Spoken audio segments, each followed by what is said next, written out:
السلام عليكم، ازيكم حبايب قلبي؟ عاملين ايه؟ يا رب دايما تكونوا بخير. وحشتوني كتير كتير كتير. اسفه بقى على التاخير اللي فات. كان في كده ظروف، الحمد لله مرت، الحمد لله نحمد ربنا عليها. المهم انتوا وحشتوني كتير، ربنا يخليكم ليا. يوم جديد وفيديو جديد، يا رب يعجبكم ان شاء الله. وما تنسونيش كده ايه بدعوات حلوه كده وجميله. يلا بينا نسمي بسم الله ونصلي على حبيبنا الرسول عليه افضل الصلاه والسلام. عندنا كده ايه ديك كده حلو. غسلته كده ونضفته وخليته زي الفل. وبعد كده جبت بصلايه كبيره مقطعاها كده مكعبات، او بشراها او مقطعاها حتت، وحطيت عليها بقى شويه فلفل اسود وشويه ملح. الخلطه بتاعت الفريخ او الديوك او البط، الخلطه دي بحبها. ادعك البصله بالفلفل الاسود حلو زي ما انتوا شايفين كده، وامسك بقى الديك اللي عندي وابتدي بقى ايه ادعكه من بره ومن جوه بالبصله دي لغايه ما يتشرب منها من الملح كده، ويبقى ايه طعمه لما يتطبخ يبقى مملح وريحته بتبقى حلوه قوي، من غير ما بحط له اي بهارات تانية. هتحطي بقى ورق لوري، حبهان، كل ده. المهم البصله مع الفلفل الاسود، زائد بقى ادي عندنا كمان الرجلين مع الراس، عرف الديك، مع الحاجات دي كلها كده. وابتديت بقى ايه اتبله كله بالشكل ده. لازم نعمله بقى ايه احتفاليه كده كبيره. المهم بقى بعد كده هبتدي بقى ايه اكتف الديك. الخطوه الصعبه على فكره، لان بصوا زي ما انتم شايفين الحمد لله عدت على خير. اللهم صل وسلم وبارك عليك يا حبيبي يا رسول الله. دي قعدت شويه بقى عبال ما ايه دخلت معايا، وانا مصممه ان انا ادخلها بمشيئة الله. هنصلي على الحبيب، اللهم صل وسلم وبارك عليك يا حبيبي رسول الله. قفلت الكاميرا واستفردت بيه شوية وبعدين رجعت له. بعد بقى ما خلصته بالشكل ده هسيبه بقى ايه ثواني كده، يعني دقايق كده يملح مع نفسه كده.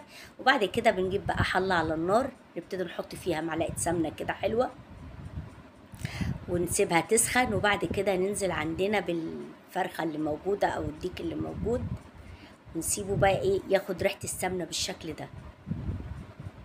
وحطينا بقى البصلة والفلفل والحاجات دي. وبعد كده نقلبه بقى على الناحية التانية زي ما انتم شايفين، خد لون ذهبي بسيط. وابتدي بقى انزل عليه بايه بكمية المية المناسبة. وعايزة تحطي بقى حبهان ورق لوري، انا بصراحة مش هحط، هكتفي بالفلفل الاسود والبصلة المرتة بتاعته دي كده، هتخليه زي العسل. وابتديت اضيف كمية الملح واسيبه بقى اغطي عليه واسيبه يستوي. بعد كده هنعمل بقى ايه شوية لسان عصفور بشوربة الديك. كان الديك طبعا عندي ابتدى يستوي. نعمل بقى عندنا شوربة لسان عصفور بالشكل ده كده. انا يا دوبك بس هي زي ما انتم شايفين بتغلي كده، هحط كمية الشوربة واسيبها تغلي غلوة واحدة واطفي عليها عشان تبقى مفلفلة كده، ما تبقاش معجنة معايا. واحط لها كمان مكعب مرقة لو محتاجة، بس هي مش محتاجة. وادي عملت بقى ايه شوية رز بالشعرية عسل زي ما انتم شايفين كده.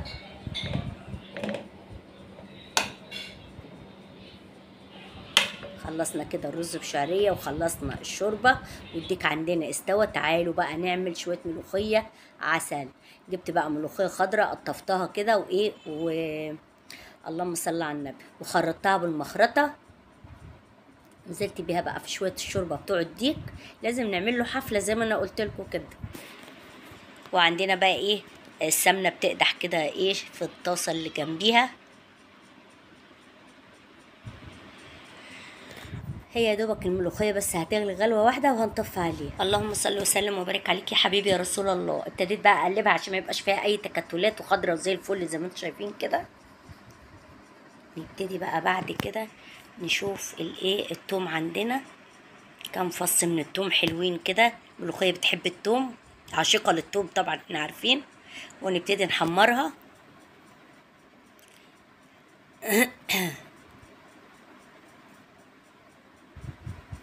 بعد كده نجيب بقى عندنا ايه معلقة من الكزبرة كده، كزبرة ناشفة كده تكون ايه مطحونة. ملوخية كده خلصت عندنا بتغلي اهي.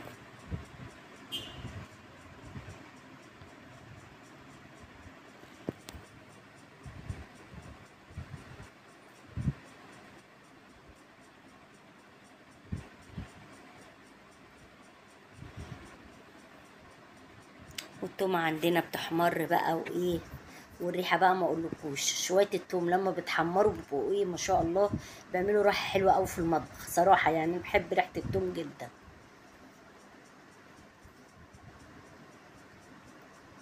التوم عندنا بقى ايه، بقت دهب كده وحلوه، حطينا بقى معلقه كزبره حلوه بالشكل ده. وبعد كده ننزل بقى عندنا في الملوخيه، نقول اه يا عين اه يا ليل. نولول عليها زي ما احنا عايزين، شويه ملوخيه عسل. طبعا اكلات الصيف الجميله من غير صوصات بقى، ومن غير بقى حاجات ناشفه ومقالي وكل الحاجات دي، لا مفيش. شويه ملوخيه حلوين مع شويه شوربه مع شويه رز بالشعريه، ده الطبيخ بتاعنا. وادي بقى شويه الملوخيه مش هغطي عليها، سيبها مكشوفه زي ما انتم شايفين اللون والشكل ما شاء الله زي العسل. شويه ملوخيه سكر. تعالوا بقى نقدم الاكل بتاعنا بقى بالشكل ده. ادي عندنا بقى زعيم السفره الديك،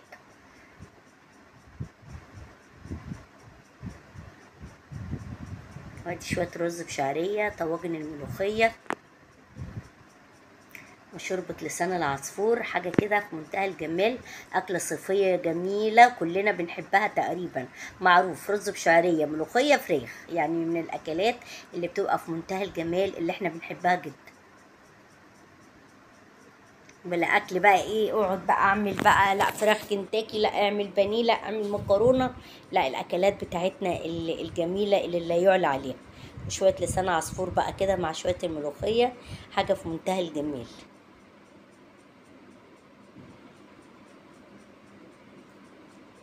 ده بقى كان غدانا النهارده، يا رب يعجبكم وتعالوا تفضلوا معانا. ويلا بينا بقى نسمي بسم الله ونعمل لهم بقى شوية فطاير كده ايه ينفعونا بقى فطار او عشاء. هنضيف هنا عندنا، هنسمي بسم الله ونصلي على حبيبنا الرسول عليه افضل الصلاة والسلام. عندنا هنا كوباية كبيرة من المية، حطينا عليها 3 معالق كبار من السكر، يا الله. وحطينا هنا معلقة خميرة كبيرة، وربع كوباية من الزيت.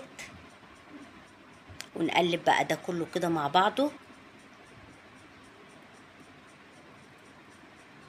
بعد كده هنحط عندنا معلقة صلصة كبيرة،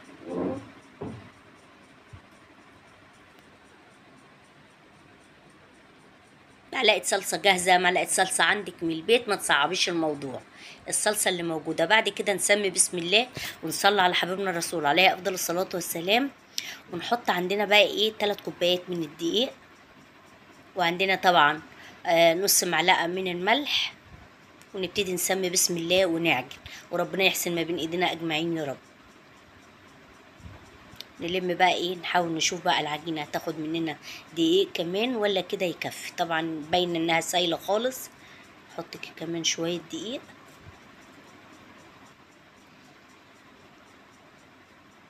لسه عايزة برضو شوية دقيق. لو العجينة عندك سايلة زي ما انت شايفة بتحط لها شوية دقيق، جمدت هتحط لها شوية مية.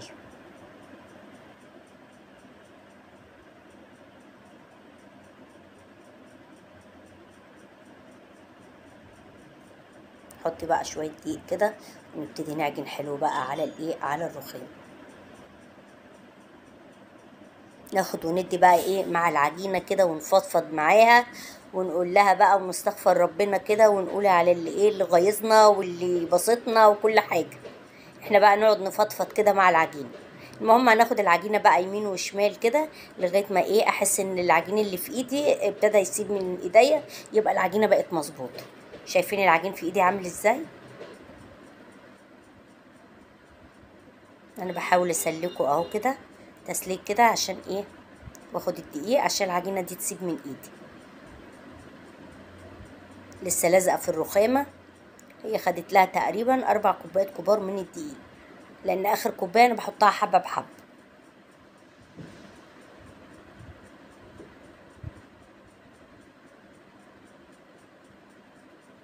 هي ابتدت تفك بقى معايا اهي، بسم الله. خلاص كده. شايفين بقى سمك العجينة او القوام بتاع العجينة زي ما انتم شايفين كده اهي، ابتدت تسيب بقى من ايدي بالشكل ده. وده اللي ايه اللي احنا عايزينه.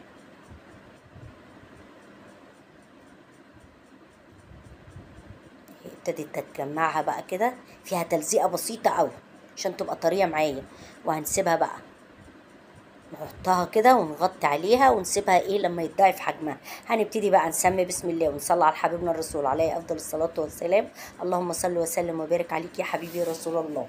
في بقى اقتراحين للعجينه، ممكن تكوريها كور صغيره زي الليمونه الصغيره زي ما انا هعمل كده، وممكن تاخدي نص العجينه او العجينه كلها حسب الرخامه عندك وتفرديها، وبعد كده تجيبي قطعه مدوره وتقطعيها. فاللي انت عايزاه بقى في الطريقتين في تشكيل العجين تشتغلي بيه يعني.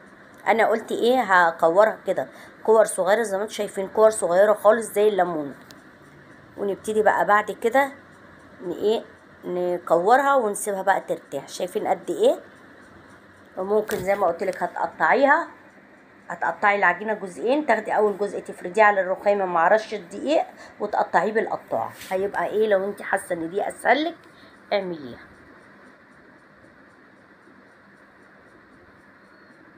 زي ما انتم شايفين ما شاء الله شويه الدقيق هيطلعوا لنا كميه حلوه قوي، وكمان العجينه سلسه معايا وعامله زي الملبن بالظبط. بس وانا بخنق العجينه كده تقوم مطلعه معايا الكوره، لولا بس ان هي بتلزق اهي.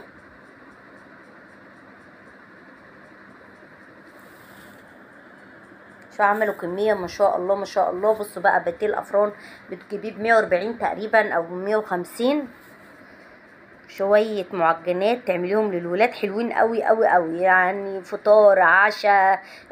الولاد جعانين في وقت كده، وبعدين ايه اول ما بتستوي وتبرديها وياخدوا منهم الكميه اللي هم عاوزينها، حطي الباقي في الفريزر وطلعيه وقت ما انت عايزه لو انت عامله كميه كبيره. هنبتدي بقى ايه، ادي اول واحده ايه، نبتدي ناخدها كده نفردها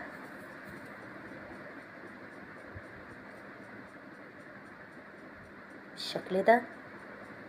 ناخد بقى قطعة جبنة، اي نوع جبنة موجود عندك، او عايزة تحشيها باي حشوة برضو تانية احشيها زي ما انت عايزة. وهنبتدي نقفلها كده اهي من النص.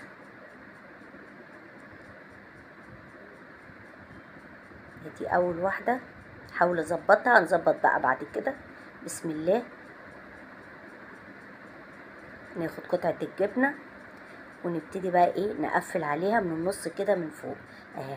نعملها اهي زي القطايف كده، بس هنخليها في النص. ايوه زي ما انت شايفه كده، وتقفليها حلو عشان ايه الحشوه اللي جوه ما تخرجش بره. دي من الحاجات الجميله اللي بنحبها فطار او عشاء، تبقى حلوه قوي.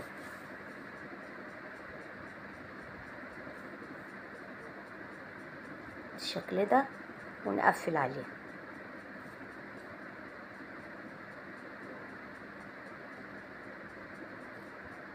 نحاول يعني نخليها زي ايه مثلثات من الاخر كده، 7 و8 كده قدام بعض. عشان كده قلتلك لو عايزه تعمليها دواير كده بالقطاعه وبعد كده تقفلي عليها. ده الشكل بتاعها بقى. نبتدي نرصها في الصينيه بالشكل ده. اي رصه بقى هتيجي معاكي. ده طبعا بعد ما خلصنا نبتدي نجيب بقى ايه بيضة كده ونحط عليها شوية خل وشوية فلفل اسود ذرة صغيرة، ونبتدي نمسح بقى على وش الايه المعجنات اللي عندنا.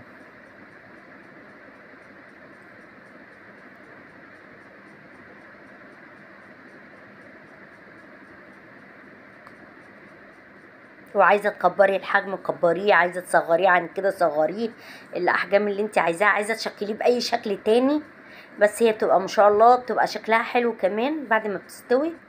وبعد ما تخلصيها جبت بقى ايه حبه البركه كده وقرت احطها عليها.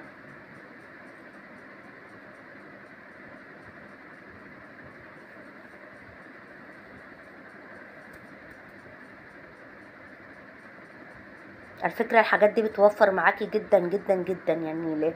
يعني ايه، انا طبعا عارفة ان مش هنعمل معجنات كل يوم لانها مش مفيدة، عشان نسبة الدقيق والسكريات اللي فيها الاطفال ما تنفعش. بس صدقيني الحاجات دي انت لما بتبقي ماشية مع اولادك تلاقي اولادك عايزينها من بره، فانت لما تعمليها في البيت هتبقى احسن لك كتير كتير كتير. الوقت بقى احنا مولعين الفرن على درجة حرارة اخر درجة، نحطها في الفرن. هي ما بتاخدش، يا دوبك تلون من تحت وتلون من فوق، لان هي ما هياش كبيره. زي ما انتم شايفين كده بريك الافران بطريقه سهله ويعني وفي منتهى الجمال. بصي هشه نفشه، مستويه من جوه في منتهى الجمال. انا بدوق معاكم اهو، حاجه كده جميله. زي ما انتم شايفين كده انا عاملاها معاكم برضو قبل كده. انا بحب اعمل الحاجات دي على طول في البيت، للي متابعني واللي هيتابعني اول مره عارف ان انا يعني، اللي متابعيني اقصد واللي هيتابعني لاول مره، اللي متابعيني بقى عارفين ان انا بحب اعمل المعجنات في البيت، ما بشتريهاش من بره. اعملي بقى جنبها كوبايه شاي، كوبايه لبن، كوبايه نسكافيه، شويه عصير، زي ما تحبي. حاجه في منتهى الجمال، معموله في البيت بنظافه كده وبمزاج، وفي نفس الوقت ما خدتش معايا وقت. لا خدت معايا وقت يعني في التكلفه، ولا خدت معايا وقت في ان انا اعملها. على طول خلصت، وزي ما انتم شايفين في منتهى الجمال. اللون بتاعها حلو قوي، وحاجه كده الطعم طبعا خرافه. تعمليها في البيت الولاد هيخلصوها على طول، مش هيستنوكي حتى ان انت تحطي كميه في الفريزر. دي بقى مش الكمية كلها طبعا زي ما انتم شايفين. انا بحاول، بصوا بحاول اضيق عشان ايه احط كمية يعني تكون ايه مناسبة.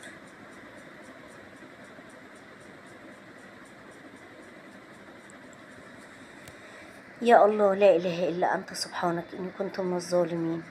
ادي بقى ايه البوريك بتاعنا، شايفين شكله بقى وجماله وحاجة كده في منتهى الجمال. مش عارفة انا حاطة المعلقة ليه، ابتديت اشيلها. حاجة كده جميلة تفتح النفس في منتهى الجمال.